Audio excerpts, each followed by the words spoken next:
sampai dengan yang ke-18. Firman itu telah menjadi manusia dan diam di antara kita, dan kita telah melihat kemuliaannya, yaitu kemuliaan yang diberikan kepadanya sebagai anak tunggal Bapa, penuh kasih karunia dan kebenaran. Yohanes memberi kesaksian tentang dia dan berseru, katanya, "Inilah dia yang kumaksudkan ketika aku berkata, kemudian daripadaku akan datang dia yang telah mendahului aku, sebab dia telah ada sebelum aku. Karena dari kepunahannya kita semua telah menerima kasih karunia demi kasih karunia. Sebab hukum Taurat diberikan oleh Musa, tetapi kasih karunia dan kebenaran datang oleh Yesus Kristus. Tidak seorang pun yang pernah melihat Allah, tetapi anak tunggal Allah yang ada di pangkuan Bapa, dialah yang menyatakannya." Demikianlah firman Tuhan. Tema renungan buat kita hari ini adalah firman itu telah menjadi manusia. Firman itu telah menjadi manusia dan diam di antara kita. Dan kita telah melihat kemuliaan yang diberikan kepadanya sebagai anak tunggal Bapa, penuh kasih karunia dan kebenaran. Yohanes 1 ayatnya yang ke-14. Pada awal penulisan kitab Yohanes, dia mengatakan, "Pada mulanya adalah firman, dan firman itu bersama-sama dengan Allah, dan firman itu adalah Allah." Tertulis di dalam Yohanes 1 ayatnya yang pertama. Sewaktu manusia jatuh ke dalam dosa, maka Tuhan Allah sudah merencanakan akan penebusan kepada manusia ciptaannya itu. Jika Tuhan menjadikan segala sesuatu hanya dalam penciptanya, Tuhan hanya menjadikannya dengan firman-Nya saja. Akan tetapi manusia itu diciptakan oleh Allah, oleh tangannya sendiri. Kehidupannya manusia itu juga dengan hembusan napas Tuhan, dan wajah manusia itu juga diciptakan dan dibuat menurut atau serupa dengan wajah Allah. Begitu sayangnya Tuhan kepada manusia ciptaannya itu, maka Allah mengutus anak kesayangannya, anak tunggalnya, untuk menebus umat manusia dari dosa. Dan itulah yang kita peringati hari ini dalam minggu-minggu dan dalam bulan-bulan ini. Ada orang tidak mengerti akan waktu Tuhan. Waktu Tuhan berkata, mengapa penyelamatan itu baru datang ribuan tahun sesudahnya?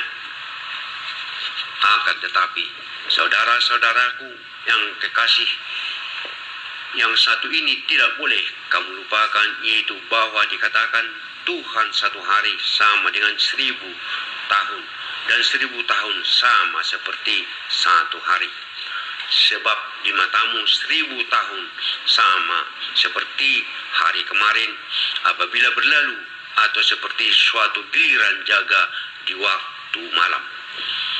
Tertulis di 2 Petrus 3 ayatnya ke-8 dan di Psalmen 90 ayatnya yang ke-4. Jemaat yang dikasihi oleh Yesus Kristus, Injil Yohanes mengatakan bahwa mujizat pertama yang dikerjakan Tuhan Yesus dalam pelayanannya terjadi di Kana, di sebuah desa kecil di Galilea, dilakukan di tengah-tengah pesta perkawinan atas permintaan ibunya Maria saat itu, dalam konteks air menjadi anggur. Rasa dari anggur itu mengundang decak kagum kepada seluruh peserta undangan karena sangat enak dan sangat nikmat, jauh melebihi dari anggur pertama yang dihidangkan oleh yang punya hajatan atau yang punya pesta. Begitu banyak Yesus melakukan mujizat-mujizat di hadapan bangsa itu, bangsa Israel, sehingga Yesus menjadi sedih melihat perangai bangsa itu, karena yang selalu mereka menuntut mujizat tiap hari atau mujizat baru.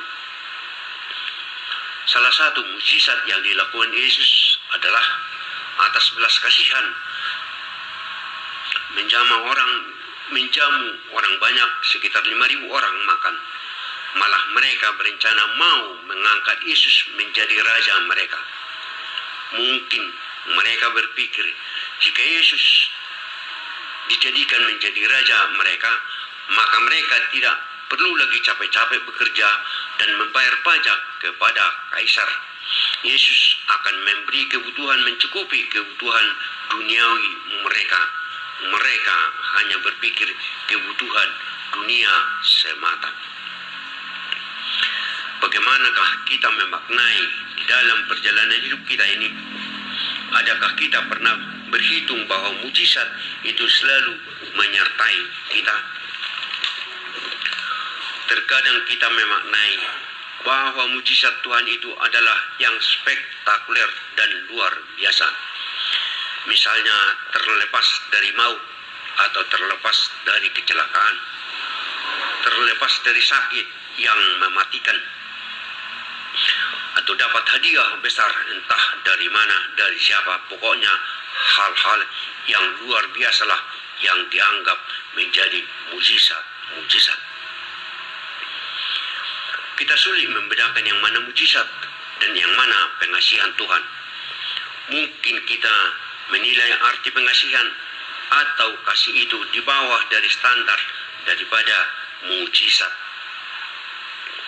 Sewaktu Yesus mengusir roh-roh jahat dan mencalikkan mata orang buta, itu dinamakan mujizat yang dilakukan oleh Yesus.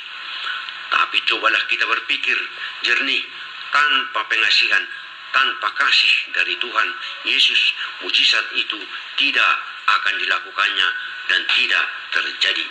Berarti kasih itulah yang mendasari segala mujizat tersebut. Kembali kepada kehidupan kita sehari-hari, bukankah pengasihan Tuhan itu kita dapatkan melimpah di dalam kehidupan kita ini? Coba lihat yang pertama, kita boleh miskin tetapi kita masih sehat. Yang kedua, kita boleh sakit tetapi tidak menyusahkan orang lain.